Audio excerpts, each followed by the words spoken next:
ये कैसे हो गया? টাকা দামি যে আমাদের জেসিবি মেশিনটা যে ভাঙ্গার বেলাকে বিক্রি করতে হবে এটা কখনো ভাবিনি আমরা। রাধে রাধে বন্ধুরা, কেমন আছো? আশা করি তোমরা ভালো আছো। আর আমি ভালো আছি। আমার নাম দেবাশিস আর আমি বর্তমানে যে হায়দ্রাবাদে আমি কিসার প্ল্যানে কতদিন টিকে থাকি তার চ্যালেঞ্জ নিচে। আজকে তো 60 দিনের চ্যালেঞ্জ, আজকে তার 54 নম্বর দিন। আমার চ্যালেঞ্জটা শেষ হতে আর 4 দিন বাকি আছে। তার শেষ পর্যন্ত দেখো, সকালে উঠে মুখে ব্রাশটা নিয়ে মুখটা ধুতে লেগে গেলাম।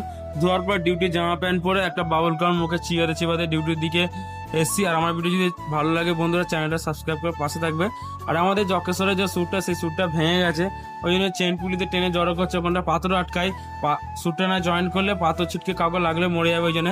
তারপর আমাদের বেলগুলো যে মাল গ্রহণ করে সেই বেলটা ফেটে গেছে, মাল পড়বে, ওই জন্য বেলটাতে প্রবতা তার মেরে দিচ্ছে। তারপর এখন রোদরা তো বুঝতেই পারছো, মুখের কান ঝলসানি মারছে। তারপরে এইখানে আমাদের যে বেল্টের নিচেতে কত পাথর পড়েছে, ওখানে একটা বেল লাগাতে হবে, ওই জন্য পাথরটা পড়েছে ওখানে। আর সাবল নিয়ে আমাকে স্যুটটা এখানে চাগাতে আসতে বলেছে, আমি স্যুটটা চাগাতে এসেছি। আর এখানে প্লেটে বোর্ড ঢিলে ছিল, সেটা টাইট করে দিচ্ছে, আর এখানেই বেলটা লাগাতে হবে। তারপরে এখানে মামা স্যুটটা কাটিং করে নিচ্ছে, দেখো এই চাকাটাতে টাচ হচ্ছে বলে স্যুটটা কাটিং করে নিচ্ছে।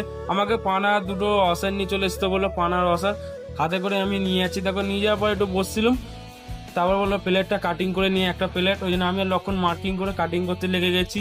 কাটিং করার পর তারপর ওয়েল্ডিং মেশিনের কাছে ভোল্টেজ কমাতে বললো, ভোল্টেজ কমাতে আমি চলে এসেছি। তারপর আমাকে বললো ওপরে চলাই, ওপরে এসে দেখি সব কাজই হয়ে গেছে, বেলের প্লেট লাগিয়ে বোল্ট লাগিয়ে কাজ হয়ে গেছে। সুরেশ দা ওয়েল্ডিং করছি হু করে, তাদের কাজটা হয়ে গেলে রোদরাও প্রচুর এনে ভেতরে ঢুকে পড়বো, তাদের কাজটা শেষ হয়ে গেলে।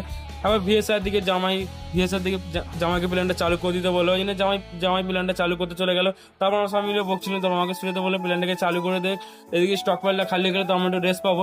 তাই স্টক পাইলটা আমি খালি করতে লেগে গেলাম বসে বসে।